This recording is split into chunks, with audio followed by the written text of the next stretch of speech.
Vinicius Junior is an extraordinary talent. No one can deny that.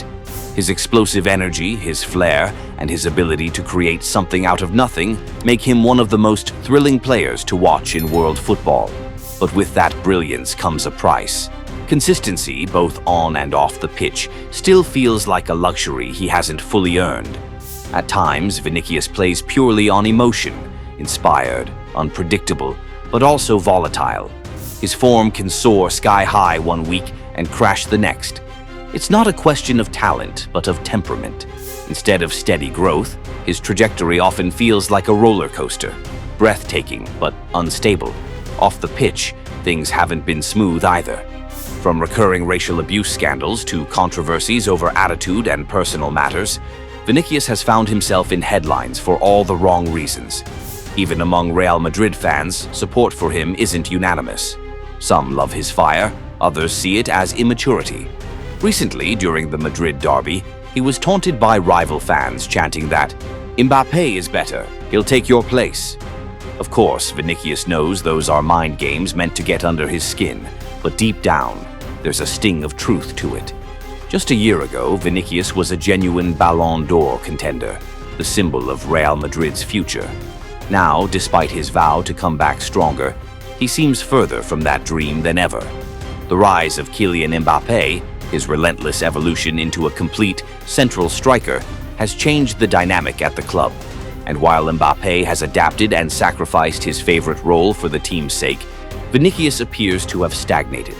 Not long ago, he held leverage in contract talks. The club needed him as much as he needed them. But today, Real Madrid could sell him without hesitation. His market value, once estimated around 200 million euros, has reportedly dipped to 150 million euros. But numbers only tell part of the story. Vinicius still belongs among football's elite. What truly matters now isn't how much he's worth, it's how he performs. In football, style points don't win trophies. Winning does. And for players, it's performances on the pitch that define their legacy. To say Mbappé replaced Vinicius is too simplistic.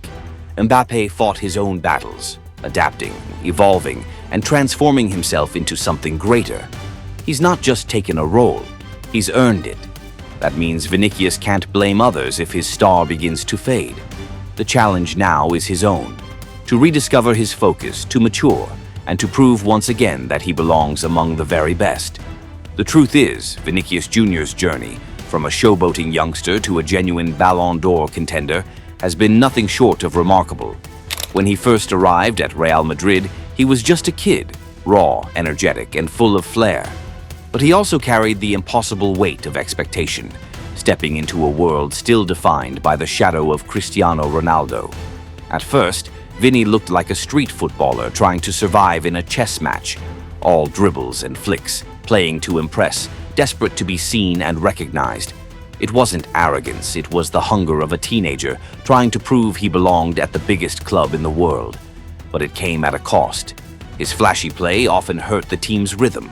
Things got so tense that Karim Benzema was once caught saying, "Don't pass him the ball, he's playing against us." It took time, and a lot of growing up, for Vinicius to understand the rhythm of elite football. When to sprint, when to pass, when to unleash that electric individuality that makes him who he is. Bit by bit, he matured, no longer the kid trying to be noticed, but the young star learning when to shine. Yet even with that growth, Real Madrid never built the team around him. He was the spark, not the system. In the classic 4-3-3 setup, the brains of the operation were Kroos, Modric, and Casemiro, later replaced by Tchouaméni and Camavinga. Valverde added balance, and Benzema was the central reference point. Vinicius's job was clear: stretch the defense, use his speed, and inject chaos when needed. It worked beautifully, but it also meant he wasn't the heartbeat of the team. Then came a turning point. Benzema left and Jude Bellingham arrived. Suddenly, the dynamics shifted. Vinny was freer, given license to roam, to create, to decide. His movement and pace reached near perfection, and for a while it felt like he'd finally found his peak. His energy was infectious, his form electric. He was Real Madrid's new symbol of unpredictability. But football has a way of revealing truths. When Vinicius switched to the yellow shirt of Brazil, the contrast was striking. The same spark, the same talent, but somehow it didn't click. The rhythm, the chemistry, the freedom he had at Madrid just wasn't there. Fans and pundits alike began asking the same question.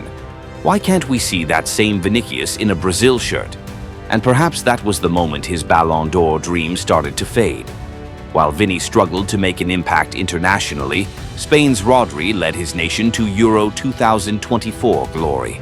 And that, in the eyes of many voters, made all the difference. The real answer is actually quite simple. Vinicius is still Vinicius.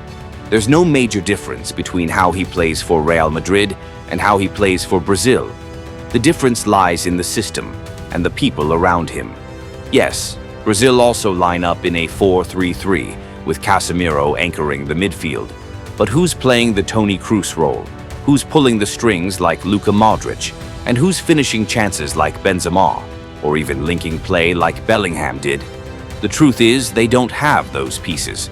Sometimes Rodrigo is forced to play out of position just to make the system work. But without a reliable central striker or creative fulcrum, the whole thing collapses. For the past decade, Brazilian football has revolved around one central figure, Neymar. He's the perfect number 10 hybrid, drifting in from the left, dropping deep, linking play, orchestrating attacks. Neymar could do it all.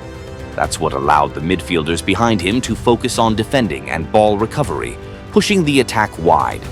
But when Neymar's form declined and injuries took him out of the picture, fans turned to Vinicius, hoping he'd become the next creative leader. Yet Vini is a very different kind of player.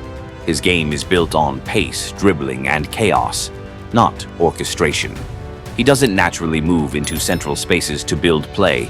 Instead, his presence near the box usually comes from cutting inside from the left. And in that system, he becomes isolated. Without supply lines, without structure, his strengths fade. Brazil have tried to adapt, letting him drop deeper to carry the ball forward. But that's not his strength.